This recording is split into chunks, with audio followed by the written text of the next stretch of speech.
एक और बड़ी खबर देहरादून से है, जहां पर बीजेपी प्रदेश कार्यकारिणी की बैठक की चर्चा, गठन की चर्चा होगी। जल्द गठित होगी बीजेपी की प्रदेश कार्यकारिणी। गठन की कवायद में जुटे प्रदेश स्तरीय रणनीतिकार वरिष्ठ नेताओं को कार्यकारिणी में करेंगे शामिल। तो ये खबर देहरादून से है, जहां पर बीजेपी प्रदेश कार्यकारिणी के गठन की चर्चा जोरों पर है। जल्द गठित होगी बीजेपी के प्रदेश कार्यकारिणी। गठन की कवायद में जुटे हैं प्रदेश स्तरीय रणनीतिकार। और इसी खबर पर ज्यादा जानकारी के साथ उत्तराखंड के bureau head Sonu Singh phone line पर हमारे साथ लगातार बने हुए हैं। सोनू, बात की जाए, बीजेपी प्रदेश अध्यक्ष का ऐलान तो हो चुका है, महेंद्र भट्ट साहब के को दोबारा जिम्मेदारी दी गई है, लेकिन अभी तक जो है प्रदेश कार्यकारिणी की घोषणा नहीं हुई थी। कहा यह जा रहा था कि त्रिस्तरीय पंचायत चुनाव के बाद यह घोषणा की जाएगी, तो किसकी क्या सुगबुगाहट शुरुआत हो गई है? देखिए कपिल, आपने बिल्कुल ठीक कहा। अब ये चर्चाएं शुरू हो गई हैं, ये अटकलें और एक कयासबाजी लगाए जा रहे हैं और जो प्रदेश स्तरीय पार्टी के रणनीतिकार हैं वो इस कवायद में भी जुट गए हैं। चूंकि लगातार ये उम्मीद कर रहे थे पार्टी के तमाम जो पदाधिकारी हैं, पार्टी के जो वरिष्ठ कार्यकर्ता हैं कि जल्द ही नई कार्यकारिणी का गठन होगा। चूंकि त्रिस्तरीय पंचायत चुनाव की आदर्श आचार संहिता थी और इसकी व्यस्तता भी पार्टी की थी। जो पार्टी के समर्थित जितने भी त्रिस्तरीय पंचायत चुनाव में प्रत्याशी थे उन पर भी संगठन का फोकस था। अब चूंकि त्रिस्तरीय पंचायत चुनाव जो है वो हो चुके हैं, लगभग जिला पंचायत जो अध्यक्ष हैं उनका चयन बाकी रह गया है। तो ऐसे में ये माना जा रहा है, अब इस बात को लेकर के चर्चाएं भी शुरू हो गई हैं कि जल्द ही उत्तराखंड बीजेपी की नई जो प्रदेश कार्यकारिणी है उसका गठन कर लिया जाएगा और इसके लिए कवायद शुरू हो गई है।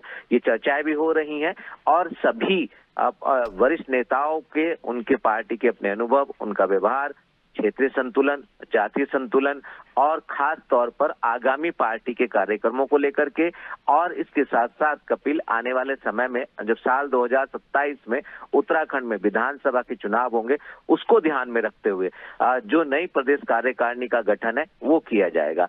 ये देखना होगा क्षेत्रों के हिसाब से, जनपदों के लिहाज से और जाति के लिहाज से जो एक संतुलन पार्टी का होता है प्रदेश कार्यकारिणी में, वो किस तरह से और कब तक ये संतुलन बना लिया जाएगा। उसके बाद ये तमाम पार्टी के जो वरिष्ठ पदाधिकारी हैं उनकी सूची तैयार कर ली जाएगी और फिर प्रदेश संगठन की सहमति के बाद इसको पार्टी हाईकमान से इसकी अनुमति ली जाएगी। तो माना ही जा रहा है कि जल्द ही ये नई प्रदेश कार्यकारिणी का गठन हो जाएगा और ये जो प्रदेश कार्यकारिणी बनेगी ये एक मजबूत कार्यकारिणी होगी भविष्य के पार्टी के कार्यक्रमों के लिहाज से, भविष्य के पार्टी के चुनाव के लिहाज से।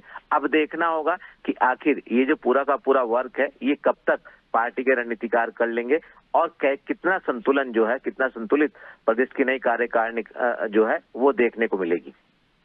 लेकिन सबसे बड़ा सवाल यह है कि महेंद्र भट्ट बार बार कह रहे हैं कि ऊर्जावान कार्यकर्ता, जो एक्टिव कार्यकर्ता, उनको प्रदेश कार्यकारिणी में जगह मिलेगी ताकि वो पार्टी को आने वाले विधानसभा चुनाव में जो है ऊर्जा के साथ विजय हासिल करने में जो है सफलता प्रदान करें, योगदान प्रदान करें। और लेकिन पुरानी कार्यकारिणी और अब जो कार्यकारिणी गठित होगी, क्या इसमें ये तय माना जाए सोनू के सर्जरी जरूर होगी? देखिए ये बड़ा महत्वपूर्ण सवाल है कपिल आपका, चूंकि ये बात बिल्कुल सही है।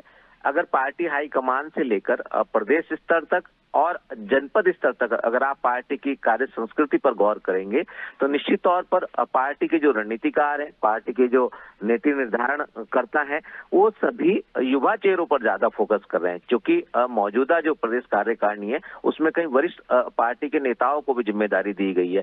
कुछ ऐसे भी पार्टी के पदाधिकारी हैं जो प्रदेश कार्यकारिणी में थे, जिनको सरकार में दर्जाधारी राज्य मंत्री और दर्जाधारी कैबिनेट मंत्री का स्तर दे दिया गया है।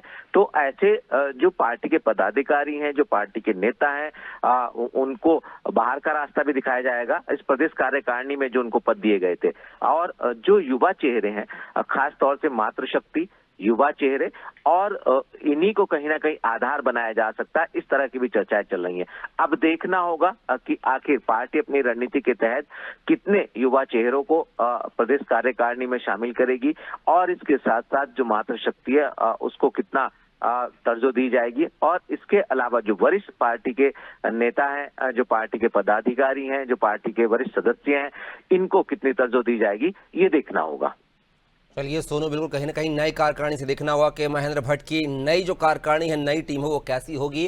जातिगत संतुलन, क्षेत्रगत संतुलन और युवाओं का संतुलन जो है कितना बनते हुए नजर आ गया, ये कार्यकारिणी गठन होने के बाद ही पता चलेगा। फिलहाल के लिए आप हमारे साथ बने रहेगा, आगे आपसे और भी जानकारी साझा करेंगे।